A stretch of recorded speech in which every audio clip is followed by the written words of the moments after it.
ओम शांति। भगवान खुद आते हैं चलकर उनके पास जिनके अंदर होते हैं ये 9 लक्षण। आज दुनिया में सभी चाहते हैं भगवान को देखना, भगवान के दर्शन करना चाहते हैं। तो भगवान उन लोगों के पास स्वयं ही आते हैं, उनको साक्षात्कार कराने, दर्शन देने, जिनके अंदर होते हैं ये 9 लक्षण। तो वो 9 लक्षण कौन-कौन से हैं? आइए जानते हैं। देखिए, जब भगवान के लिए प्रेम प्रकट हो जाता है तो भगवान का साक्षात्कार हो जाता है। प्रेमावेश प्रकट होने के पहले हमारी शरणागति पुष्ट होनी चाहिए, और शरणागति पुष्ट होने के लिए सबसे पहला लक्षण है दैन्यता, देह अभिमानिता। बिल्कुल भी अभिमान नहीं होना चाहिए, एकदम स्थिति देही अभिमानी होना चाहिए। और व्यक्ति के अंदर सबसे बड़ा जो अवगुण होता है वो देह अभिमान का होता है। मैं विद्वान हूँ, मैं भगत हूँ, मैं भक्ति करता हूँ, मैं अमुक हूँ, मैं ये हूँ, मैं ऐसा हूँ। ये अभिमान है। और दीनता हमारे भगवान के मार्ग में, प्रभु के मार्ग में सबसे पहला लक्षण आना चाहिए। शरणागति जिसको चाहिए, दीन स्वभाव होना चाहिए, एकदम सरल स्वभाव होना चाहिए। जो जितना झुकता है वो उतना ही महान होता है। झुकने वाला ऐसा नहीं कि जिसके प्रति झुक रहा है वो महान है। नहीं, जो झुक रहा है वो आत्मा महान होती है। तो देही अभिमानी सबसे पहला जो लक्षण होता है, देही अभिमानी बनना है। बिल्कुल भी अहंकार नहीं होना चाहिए किसी चीज को लेकर के। और दूसरा है निष्कपटता। हमारे परमात्मा की पुष्टि के लिए हमारे भगवान के साथ शरणागति रहे, हम भगवान की तरफ चलें, हमारा ऐसा भाव कभी नष्ट ना हो, भगवान के मार्ग में चलते रहें।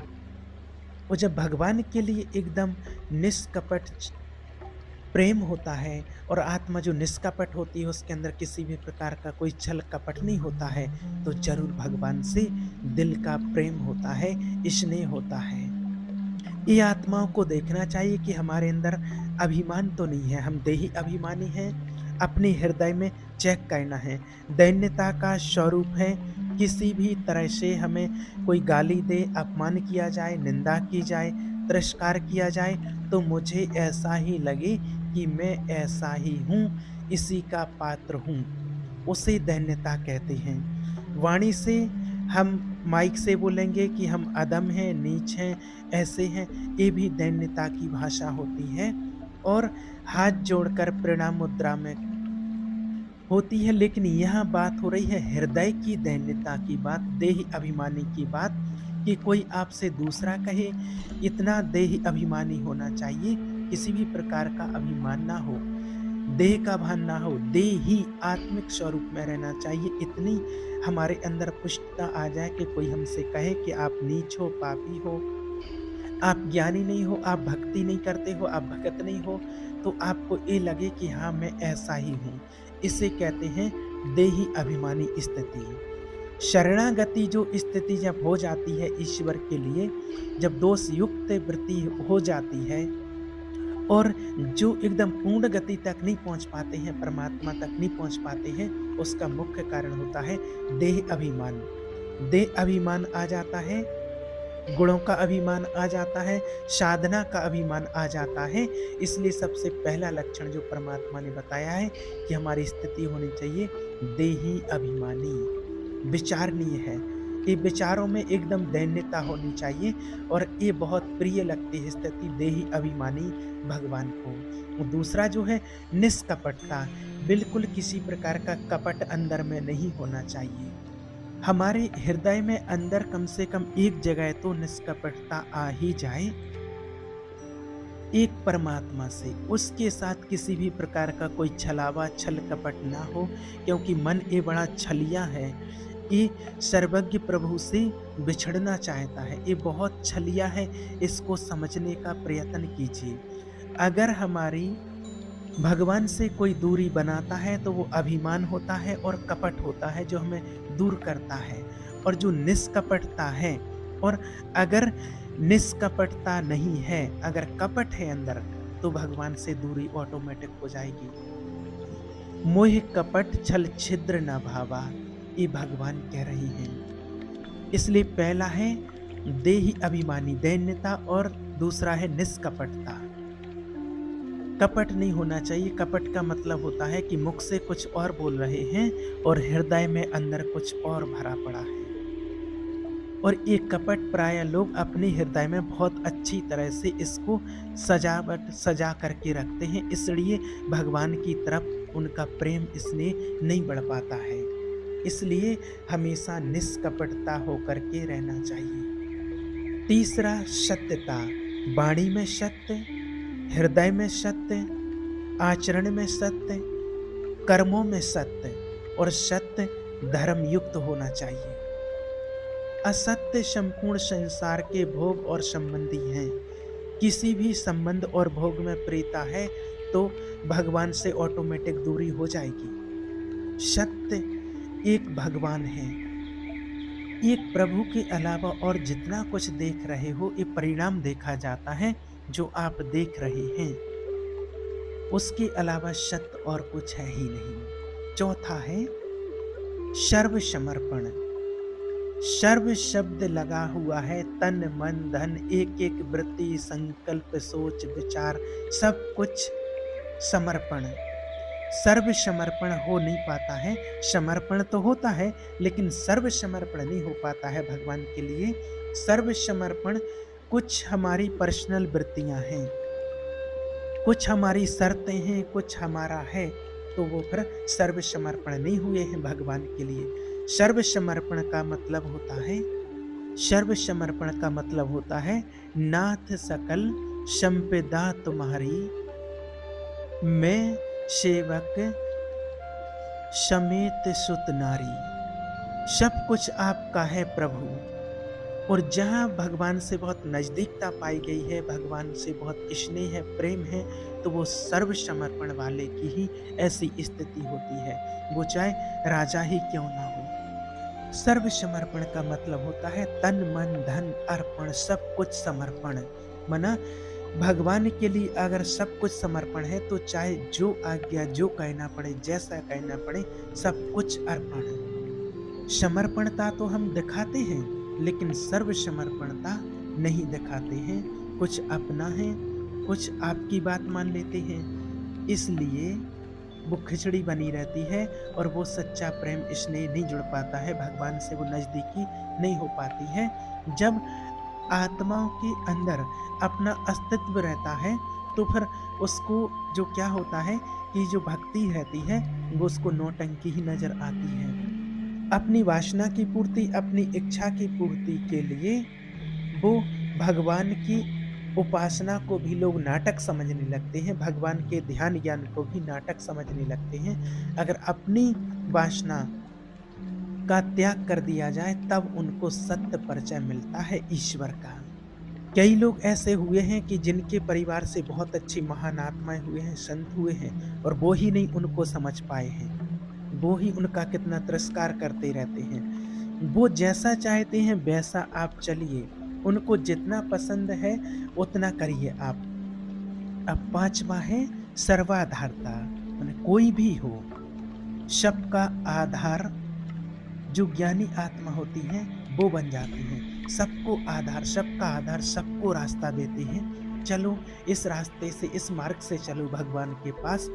अगर कोई भी रास्ता पूछे, कोई भी आए भगवान की ओर चलने के लिए, तो वो अपना सब कुछ उसके लिए निछावर कर देते हैं। कैसी भी आत्मा हो बस वो जुड़ जाए परमात्मा से और वो उसको वहाँ तक पहुँचा देते हैं, परमात्मा का ज्ञान उस तक पहुँचा देते हैं। चाहे उसके लिए किसी भी प्रकार का प्रयत्न करना पड़े, जिस प्रकार से कोई नीचे गिर जाता है तो चाहे उसको झुक कर के उठाना पड़े।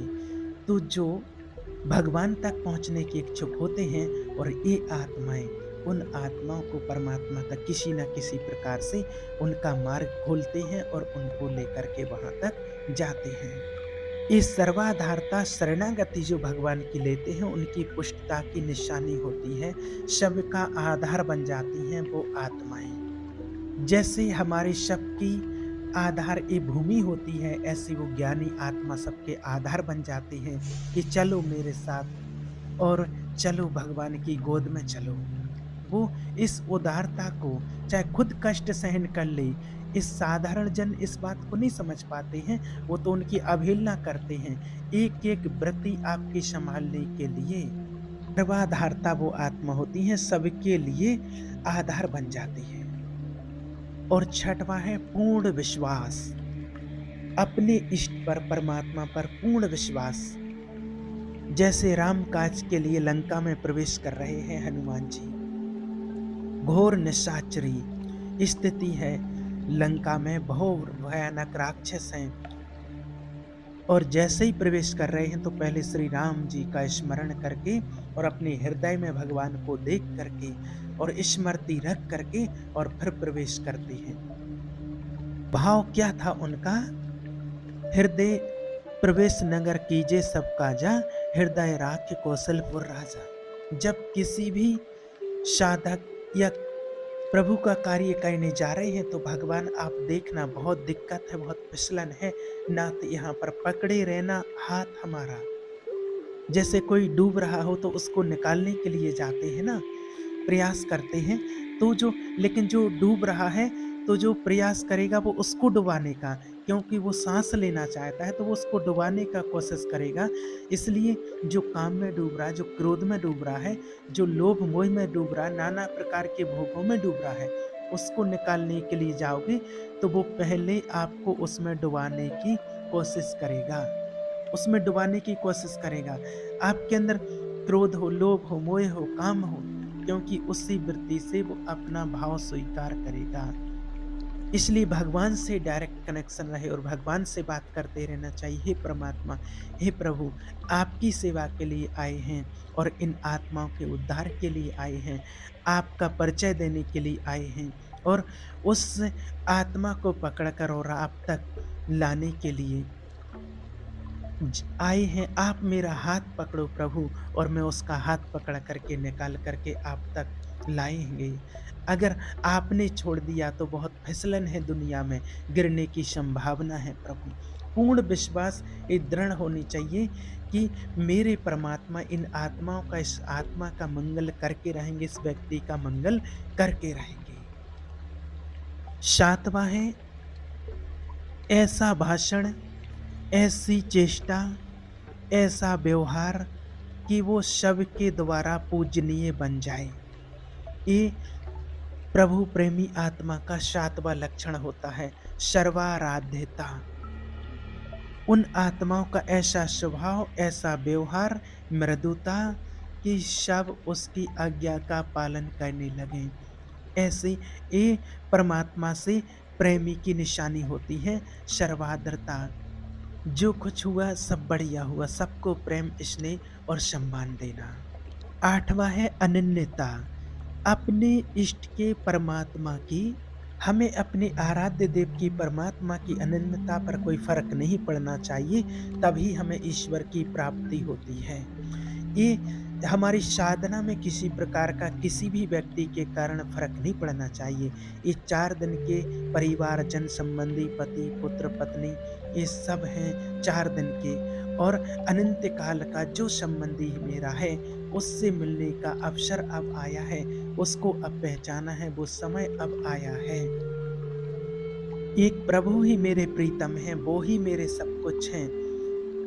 यहाँ तो जो संबंधी हैं वो माने हुए हैं कि पति है, मान लो ये पत्नी है, मान लो ये बेटा है, मान लो ये माने हुए हैं, लेकिन जो परमात्मा है वो तो सदा काल के हैं, वो माने हुए नहीं हैं। और आज से 30-40 साल पहले तो देख लीजिए कि आप जानते भी नहीं थे कि ये कौन है, जब आपके पास ये थे ही नहीं। जिनको आप पत्नी कह रहे हो वो जानते थे शादी के पहले कि कौन है, कहाँ से है, क्या है, पुत्र कौन है, कहाँ से क्या क्या जो भाव रखे हैं। और 30-40 वर्ष और प्लस जोड़ लीजिए, उसके बाद सब खाक में मिल जाएगा। आपका तन और उनका तन, न वो परिचय रहेगा, न वो संबंध रहेगा, संबंध भी नहीं रहेगा, परिचय भी नहीं रहेगा, सब कुछ मिट जाएगा। तो परिचय जिससे बनाने आए हैं, अब जो बचा हुआ समय है और ये जो जन्म में जो समय बचा है, ये सिर्फ उस परमात्मा के लिए है। ऐसा नहीं कि कोई ज्ञान में चले, भक्ति में चले तो बढ़िया रसगुल्ला, खीर, पूड़ी, मलाई, रबड़ी सब यही मिले, यही भक्ति होती है, नहीं। जैसे ही आपकी साधना बढ़ेगी तो आपके साथ विरोध शुरू होगा, और अगर विरोध में भी आपकी वही स्थिति रही, एक रस अनन्यता, तो आपकी सिद्धि है, तो आप परमात्मा तक पहुँच जाएँगे। नहीं तो कई बार पूरे जीवन भर विरोध सहना पड़ता है। क्या बिगाड़ा था नरसिंह मेहता ने अपनी भाभी जी का? जीवन भर भारी विरोध किया। क्या बिगाड़ा था विभीषण जी ने रावण का? भला ही तो किया था, उस सभा में लात मार करके बाहर निकाल दिया था। क्या बिगाड़ा था विदुर जी ने धृतराष्ट्र और दुर्योधन का? गाँव के बाहर एक कीचक की तरह कुटिया बना करके और रहना पड़ा। ये बहुत सूक्ष्म विषय होता है, बहुत सूक्ष्म विषय। अपने इष्ट की अनन्यता में कोई फ़र्क जीवन में नहीं आना चाहिए, चाहे कैसी परिस्थिति आ जाए, जैसी भी परिस्थिति हो।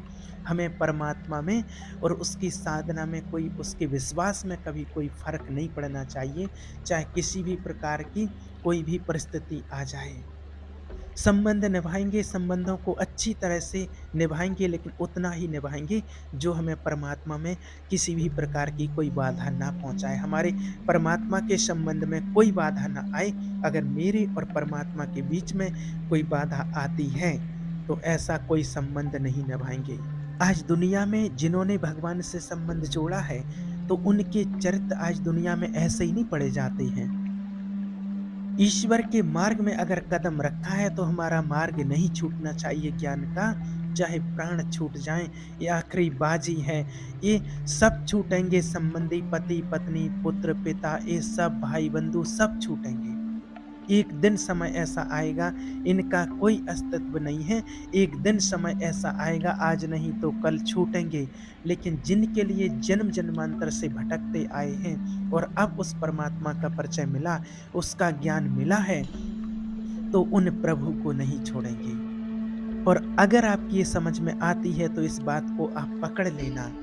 प्रहलाद, विभीषण, ध्रुव स्वयं मंगल नहीं, सबका मंगल करने वाले वो महापुरुष बन गए, जिन्होंने भगवान के आश्रय लिया और उनका साथ नहीं छोड़ा। मेरे कारण मेरे प्रभु श्री राम को 14 वर्ष का वनवास, मेरे को राजगद्दी, जा पापनी आज से तेरा कभी मुख नहीं देखूंगा और कभी मां नहीं कहूंगा, भरत जी ने कहा। सास शाश्वत दंडवत प्रणाम करते थे प्रहलाद, पिताजी कहकर बात करते थे हिरण्यकश्यप से। लेकिन जिस समय भगवान के मार्ग का विरोध किया, तो जा आज के बाद कभी पिता नहीं, दैत्यराज, ऐसे संबोधन।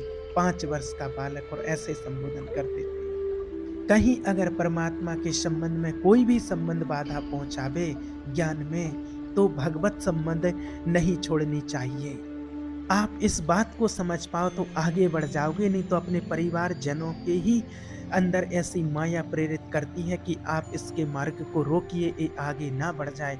रोकिए, इस बात को आप अच्छे से समझ लेना।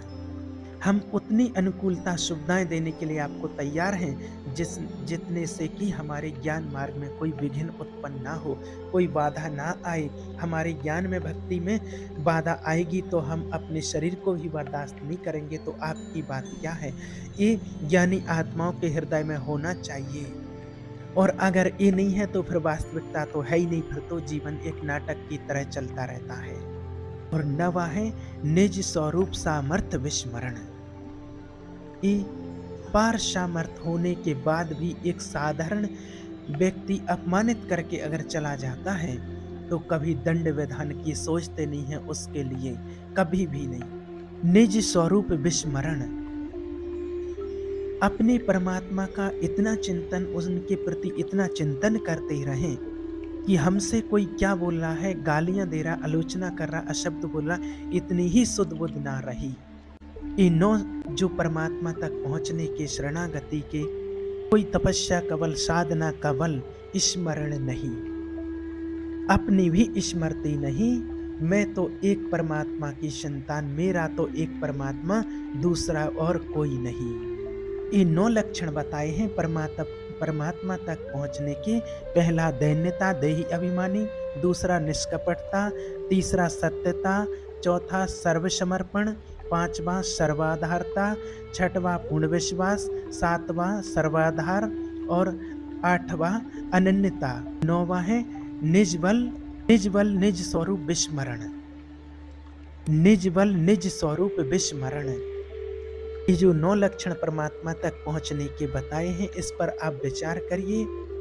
और एक बात याद रखना कि जो कदम बढ़ जाए प्रभु की तरफ, वो ऐसा दृढ़ता से जमाना कि कैसी भी मुसीबत आवे लेकिन वो उखड़े नहीं, फिर कदम पीछे हटाना नहीं है। ओम शांति।